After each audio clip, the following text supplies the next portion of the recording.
We're going to do some of these highlights right now. All right, I got to tell you, when they run down the hill. Special. That's scary. If I'm the head coach, I'm scared to death. That's Somebody's one of going the to get great hurt, entrances including me. all of sport. I will do the say little rock thing. they had nice spacing coming down. Nobody was on top of each other. Everybody came down in an orderly fashion. I've never seen Dabo. I mean, he is 1,000 miles an hour coming down that hill. Oh, yeah. That was a huge, huge play. Just feel bad for the kid, but you get, like we said, we get a great stop, and then he muffs it. And of course, then Trevor Lawrence runs it in, and that was, you get the 3 and out to start the game, and everybody's feeling great. And it was the exact kind of a start that we were saying Tech needed. And the funny part about Travis Etienne being such a great back is that's going to open up lanes for Trevor to do what he just did right there on that touchdown drive.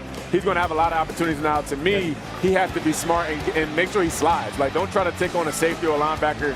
You don't have to prove anything that way. You're not a running back. Yeah, obviously. And we see his speed here, the breakaway, his longest run in his history, tied for the longest in Clemson history, 90-yard run. He has the chance to do that every single time he touches the ball. A true home run hit. That's just a special. He reminds me of C.J. Spiller. Yeah, he does. That was a little sprint out action, hand back, and just find the hole and go. How do you think, you take another look at the Oliver fumble right there, how do you think Georgia Tech can proceed? How can they win football games with what's really a triple option offense? Triple option roster trying to run this spread offense? It's going to be tough, okay? They're going to get better.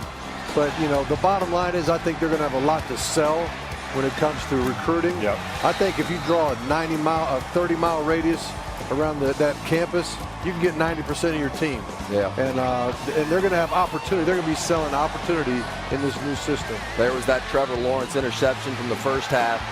4 picks is all he had all of last year. 2 picks out here tonight. There's another one from the Clemson side. Well, you know why that happened? Because that kid hustled after the pick.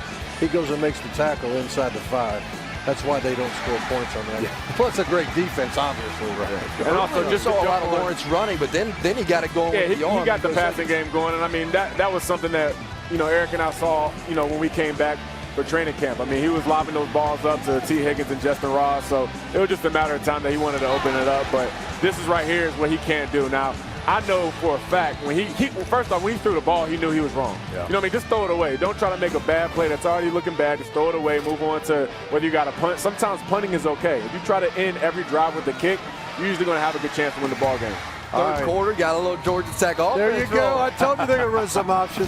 It was ironic. The first touchdown they scored was on an option play. It wasn't true triple option, but that's Jordan Mason right there. Now, Coach, you made a good point about this offense on Georgia Tech is pretty enticing to think of a guy that wants to get in that transfer portal, a quarterback that doesn't get a chance to play. He could come here to Georgia Tech, and I mean, they don't have a passing threat right now. So we'll see what happens as a season. Let's face it. It's a tough draw. Yep.